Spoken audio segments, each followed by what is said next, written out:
Salut, cher pianiste! Pour moi, les tutoriels de piano, ça devrait pas juste être des notes qui descendent sur le piano de couleur sans aucune autre information.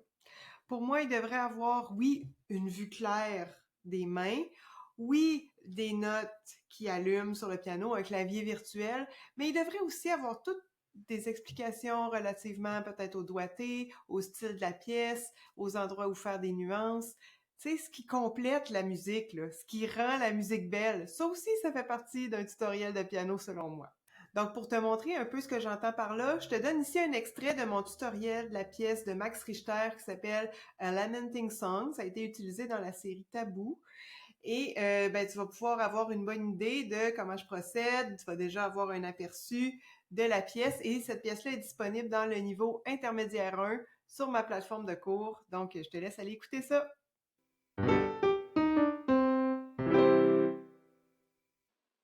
On parle de la pièce A Lamenting Song de Max Richter aujourd'hui. Max Richter, c'est un compositeur actuel. Là. Il est né en 1966, compose toujours. Puis en 2017, il a collaboré avec la série télé Taboo, qui est disponible sur Netflix. Donc, c'est là qu'il a composé A Lamenting Song, qui fait partie de la trame sonore de cette série-là. C'est même le thème principal, en fait, arrangé autrement. Hein. Souvent dans les séries télé, dans les films, c'est ça qu'on va remarquer, c'est que il va y avoir un thème qui est souvent arrangé de différentes façons.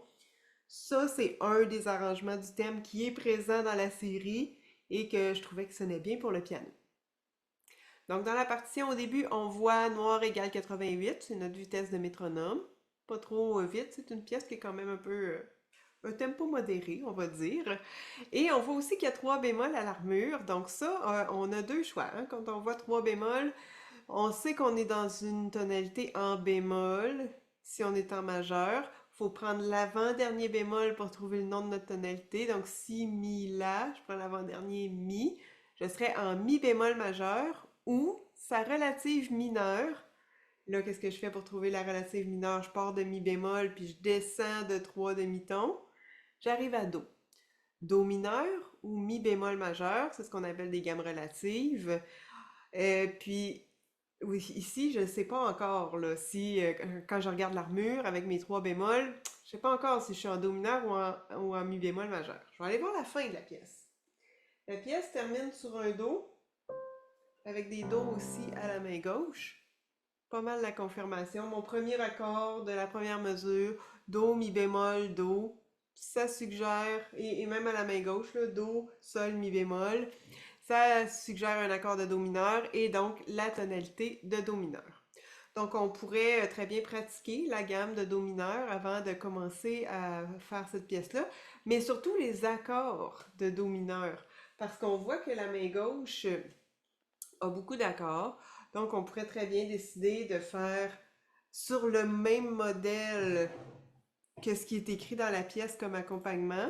Je pourrais décider d'aller chercher le do grave et de venir compléter avec le sol et le mi bémol. Évidemment, là, le compositeur, il fait pas un accord en position fondamentale comme ça. Il décale son accord et ça fait sous forme de valse. Là, on est à 3-4, hein, donc on a notre premier temps qui est un temps appuyé, puis les deux autres qui sont d'un petit peu moins forts. Et là, on pourrait pratiquer ça en boucle avec l'accord de do mineur. Et on pourrait rajouter la note complète, pratiquer des renversements de l'accord de do mineur. Tout ça va être bon dans cette pièce-là, surtout de le faire à la main gauche pour se solidifier et être prêt pour l'accompagnement. Allons-y avec la main gauche d'ailleurs. Donc, la première mesure, c'est exactement ce que j'étais en train de jouer là. Donc, j'ai mon do, je vais mettre la pédale, je vais la tenir jusqu'à ce que j'ai joué mes deux sols mi. Quand je reviens au do grave, je change la pédale. Et c'est la même chose pour la mesure 2. Mesure 3, je m'en vais au si grave. Et là, j'ai sol ré. 2 fois de suite. Ensuite, j'ai si bémol. Fa ré. La bécard. Fait que attention au bécard bémol, hein. Là, on a notre armure qui dit qu'ils sont bémol. Dans la mesure 3 et 4, on annule le si bémol, on le met bécard.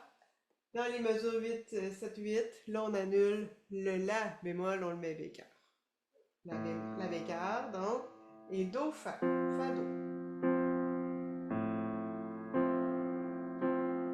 Ensuite, on va au la bémol. On n'a plus d'indication, on a passé la barre de mesure, il redevient comme l'armure, il redevient bémol. La bémol, mi bémol, do. Encore deux fois. On va aller voir la main droite. On a des doigtés, ils sont bons ici, les doigtés qui sont écrits.